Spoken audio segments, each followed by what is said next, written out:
pwede naman pala tayong kumuha ng ating, ng Pag-ibig, loan natin na ang magiging epekto nito ay 0% 0% loan ang kalalabasan niya, 'no? So papaano ba natin ito makukuha? So makukuha natin ito sa pamamagitan ng Pag-ibig Fund Calamity Loan natin, okay? So itong Pag-ibig Fund, Calamity Loan natin kasi ay mayroon siyang interest rate na 5.95% lamang. Pero yung ating regular savings dividend rate doon sa Pag-ibig ay 6.5% last year. So hindi nga lang 0% tumubo ka pa ng 0.6%, no? Kasi meron tayong yun na yun. Pag tinanggal mo, umutang ka no sa Pag-ibig. So, yung regular savings dividend rate mo kasi yung basehan ng makukuha mo ay kung gaano kalaki yung iyong regular Pag-ibig savings, no? 80% on yung kukunin. Ang i-charge sa iyo doon ay 5.95%. Pero last year 6.55% ang kinita noon. So ibig sabihin, wala kang interest na binayaran. Kumita ka pa ng 0.6%. Okay? Oy ha, pero sabi niyo siguro, "Oh, naku, okay pala 'yan, so gagawin ko na rin." 'No? Naku, magdalawang isip po kayo kasi may mga risks din 'yan, 'no? Although 0% ang kalalabasan niyan, ay maaari tayong, magkaroon ng, extra na, panganib diyan dahil yung dividend rate natin sa Pag-ibig ay pupuwedeng, mas maging, bumaba compared doon sa calamity loan na interest rate natin, ano? At tinignan ko na 'yan in the past 10 years, no? Ito yung mga dividend rates natin, no, sa Pag-ibig. Yung dividend rates natin sa Pag-ibig, ayan, no, nakita niyo 6.5, 6.5, 5.5, 5.6, no, hanggang 2014 'yan.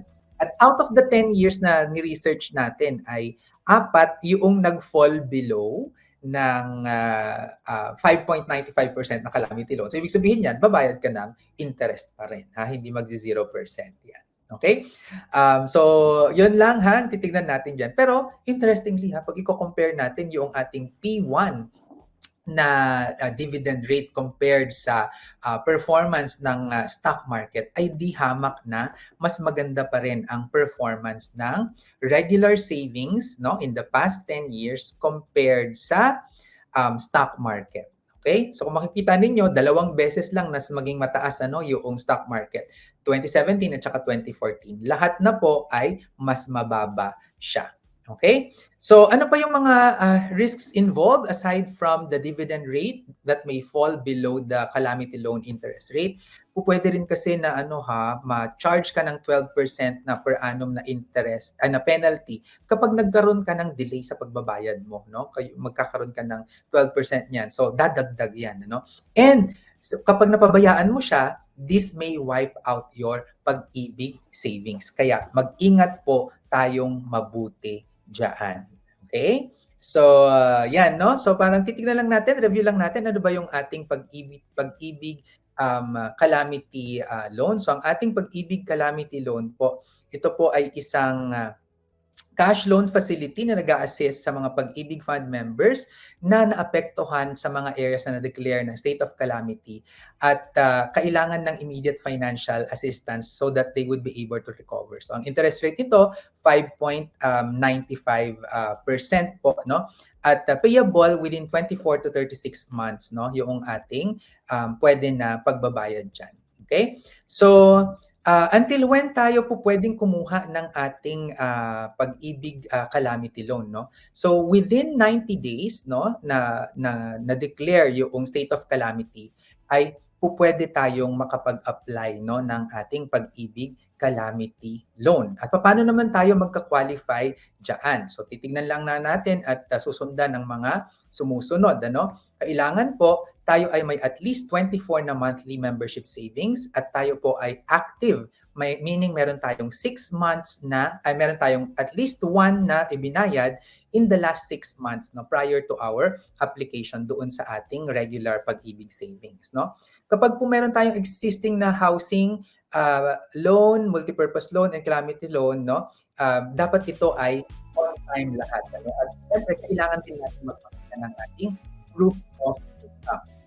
So magkano yung pwede nating makuha na loan, no, sa Pag-ibig Calamity Loan? So up to 80% yan ng ating Pag-ibig regular savings, no? Pero consisting of your monthly contributions, your employer contributions, and your dividends, no?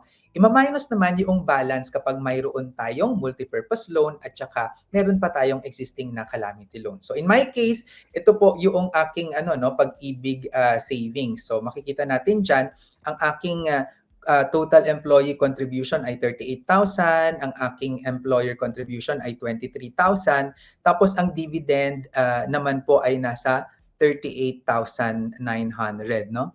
So pag titignan mo diyan, yung member share, employer share dividend, so ang total na Pag-ibig regular savings ko ay nasa 100,000 pesos na. So kukunin natin yung 80% niyan, ang makukuha natin ngayon ay 80,000 pesos na calamity loan sa Pag-ibig. Granted na wala akong existing na multipurpose loan at saka wala akong existing na wala akong existing na calamity loan.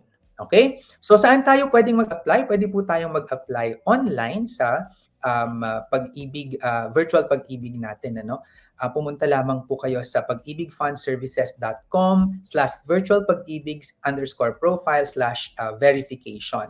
Pwede rin pong mag-apply over the counter sa nearest Pag-ibig branches at saka sa mga accredited accredited na collection agents tulad po ng SEDP. Okay, so how to pay for the loan?